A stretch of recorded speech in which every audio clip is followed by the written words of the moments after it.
Now, in case you didn't realise, the WA Parliament does have 2 MPs from the Legalised Cannabis Party, and for the past 2 years they've been trying to live up to their name and get cannabis legalised. Now, it's a pretty tough job when the government has an overwhelming majority, so they don't need your vote, and they have repeatedly said they have absolutely no intention of legalising cannabis. But the leader of the party, Dr Brian Walker, is not giving up, and today he's mounting an argument based on economic grounds, and he's got some modelling to back this up. So, how much would it be worth to the WA budget if cannabis was legalised? Well, Dr Brian Walker is here and he's going to tell us. Good morning. Good morning. Firstly, where did this analysis come from? Who did it? Dr. Farhad Mohammed from UWA in the Department of Economics wrote a very convincing argument. Right.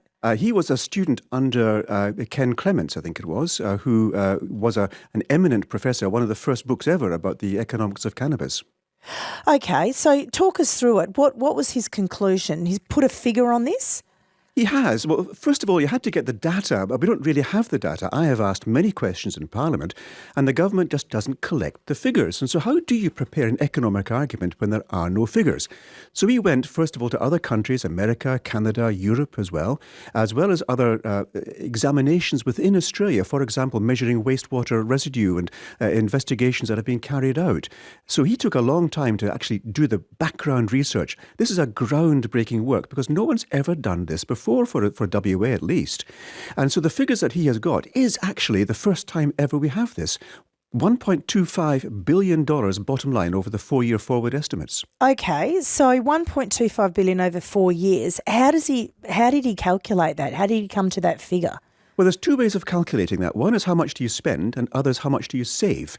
Now, on the spending side, we've got stuff like your police for chasing a cannabis crime, the courts and the corrective services for managing that. That's altogether, it's about $100 million per year. The other side is how much can you earn, the revenue we'd get from, say, a moderate tax income or licensing, and that's about 137. So when you put that together... So that would be in direct tax. Direct tax, yeah, or licensing, whichever model we choose. There's a number of ways of doing that.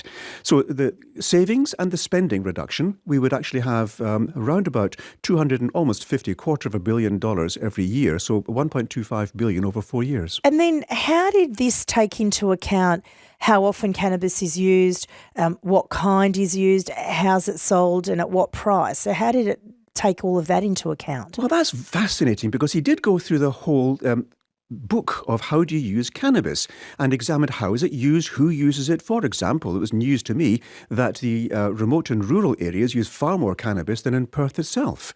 That the numbers of people using cannabis, 11% of our population are regular cannabis users, about a billion, there's 250 million of us every year. Not 11% of our population, quite a lot of people.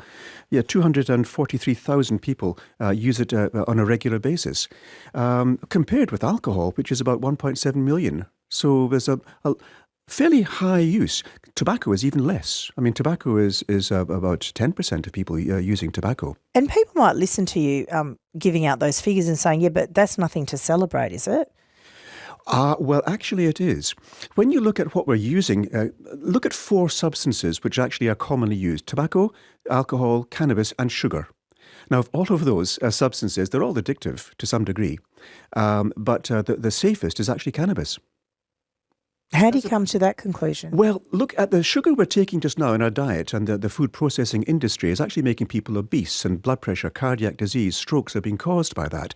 So it's not without problems, quite serious problems. In fact, sugar is, as a practicing doctor, one of the biggest problems I need to look after. Alcohol directly kills about 6,500 people every year in Australia. Tobacco, I don't know how many, I haven't got the figures for that in my mind, but I do know that every second smoker dies of smoking in their middle years, and 2/3 of people who die will die due to smoking-related causes. So it's quite a major killer, if you like. Cannabis itself, there's 0 deaths due to cannabis alone. So it's a much safer subject. Now, you might then say... But as a practicing GP, and I should remind listeners, as you mentioned, you are still a practicing GP in the hills. Do you concede that there can be long-term health impacts? And I'm going to go back to the numbers because this is what we're about today, but people are asking, that's all. Oh, very much so. You can misuse cannabis, absolutely. absolutely you can. The problem is, do you want to give cannabis to young people? No, you do not. So this is another reason why we have to regulate it. You can't regulate it unless you've legalized it. So young people have access to cannabis. My boys, for example, had access to cannabis at school. It wasn't a problem. Same thing actually with alcohol. Do you want to give alcohol to young people? No, you do not. So we need to regulate that for safety. You can also, and there's always ways around regulation, right? Indeed, we so. know that. Yeah, indeed so. But you can control it. I mean, regular sales would actually hopefully reduce the number of people accessing stuff illegally or improperly. But you can't make it perfect. You can't make it perfect at all. But what are the long-term damages? Alcohol is far more dangerous than cannabis. Take, for example, if you've had a hard day at work and you're using alcohol to sedate your nerves, you're more liable, much more liable to be aggressive, violent, and the domestic violence is a problem. That is not the case with cannabis. So from the domestic violence point of view, cannabis is much safer. Imagine Northbridge if there was cannabis used instead of alcohol. How much more delightful would it be? How much more profits for the fast foods there? Because you get the munchies, right? 1300 222 720 is the number. Look, I'm really keen for you to have your say on this. Dr. Brian Walker is my guest this morning. He's the leader of the Legalised Cannabis Party in WA. And again, I don't think it's going to happen anytime soon. There's certainly no appetite with Mark McGowan, and I just wonder if decriminalising is the way to go in the future. And we'll get onto that in a moment. But I just want to get back to the numbers because your report also looked at what economists call the risk premium associated with cannabis sales. What is that? When you engage in something illegal, there's a price to be paid, and that is defending yourself against attacks by the police, for example. How do you protect yourself? How do you account for the losses if you've been raided and you've lost, say, $1 million in crop? So that's all has a cost associated with it, and that's the risk premium. Once you legalise, that risk premium falls away because you're not going to have those costs, and therefore the price may well come down.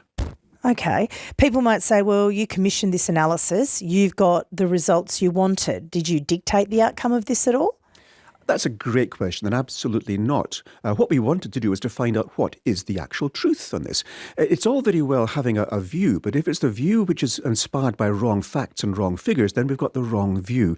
So we have to have an open mind about this, as all do. And so we commissioned this, not expecting any particular result, although we knew, based on previous experience, this is likely. But how did we know? Because no one's done this before. So this is a very, as said, a groundbreaking study.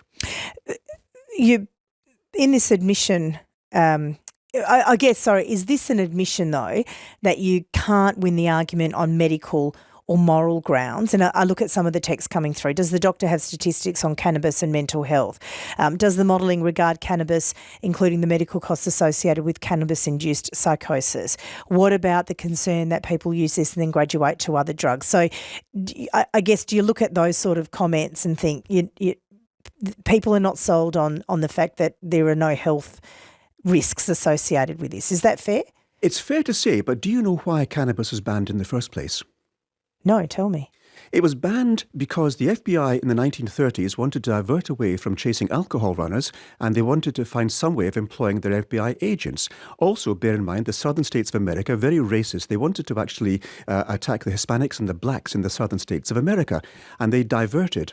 So what happened is they asked for medical opinions, and it was a 38 or 39 they asked. One said, yes, cannabis is dangerous. All the rest said, no, it's safe. So it wasn't banned on medical grounds. It was banned on racist, xenophobic, political grounds. And that even now in America, it's a Schedule 1 drug, which is equivalent to opium.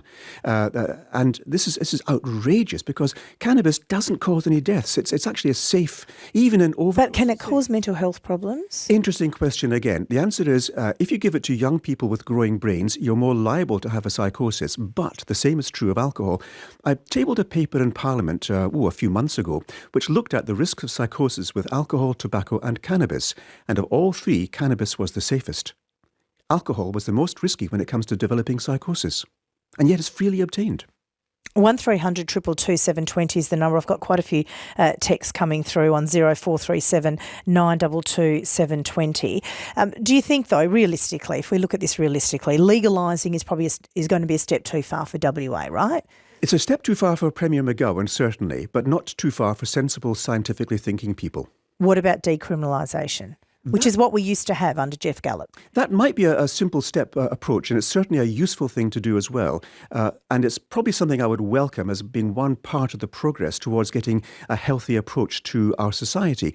Bearing in mind, I am a medical practitioner, and my intent is to minimise harm and to improve wellness in the population. So any argument that cannabis causes damage is actually very antithetical to my personal views. And you might also then argue, or some people might go, well, you know what, we're actually swimming in budget surpluses at the moment, so we probably don't need the extra revenue. Well, let's have an examination about that in the near future. I've got my budget reply speech coming up. Now, McGowan's done a fantastic job in spending a lot of money, but has it covered everything? For example, domestic violence. How are we really doing? What about homes for women who've been abused? What about managing the children? This Banksia Hill thing. When do we start treating Banksia Hill? It's actually not now. It's actually before the child is born. There's such a lot we need to do. It's not being done, and it's not being done because of budgetary reasons and also for old thinking. We have a whole political movement here which is mired in status quo. We keep the old thinking because we've always done that. So this is stopping people from having a new idea and practicing new ideas. 1300 222 720 is the number if you want to have a chat. Look, I'm going to keep you here, Dr. Brian Walker, because Reverend George Davies has contacted the show, and it's been a while since I've spoken to him. Hello, Reverend. Nice to chat. Good morning. Good day, Nadia. Look, I've worked with young people at risk for about 50 years using varieties of substances.